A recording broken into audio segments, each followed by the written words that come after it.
Rytas prasidėjo mintimis lis ar nelis. Ir mes žurnalistai ir šios šventės pirmieji dalyviai nuolat žvilgčiojame į dangų.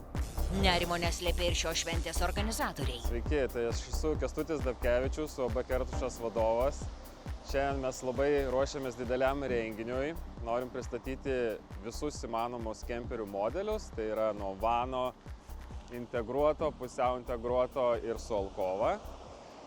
Labai ilgai ruošiamės, labai tikėjomės gražaus oro, saulės, dėja lietutis lyja, bet tikimės, kad jisai pasibaigs. Pirmasis kemperių testas Lietuvoje.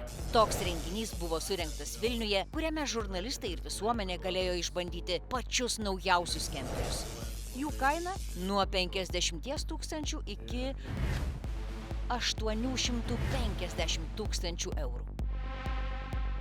Nors Lietuvos keliuose vis dažniau išvystame kemperį su lietuviškais numeriais, kemperiai arba nameliai ant ratų Lietuvoje tebėra šiokia tokia egzotika. Regitros duomenimis šalyje užregistruota apie 3200 kemperių. Palyginimui, Vokietijoje 2021 metais jau buvo 675 000 kemperių. Vokietiją galima pavadinti kemperių tėvynė, nes čia įsikūrė dauguma namų ant ratų gamintojų. Kitos gamyklos yra Italijoje, Prancūzijoje, Slovėnijoje.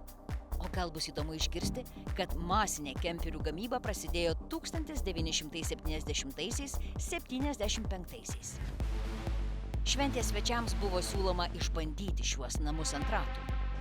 Jo, tai aš vairuoju integruotą kemperį. Integruotas kemperis tai yra pats didžiausias, pats komfortiškiausias ir kada tu atsisėdi į tokią didelę kabiną, turi tokį didelį langą, labai geras apžvalgumas, gali matyti kalnus, jūrą. Tu atsisėdi prie kemperio vairo ir iš karto kvepia kelionę.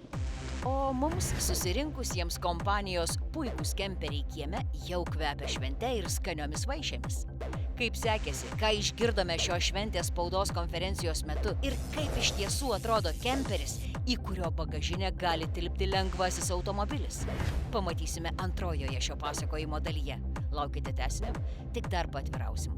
Lietus šventės nesugadino.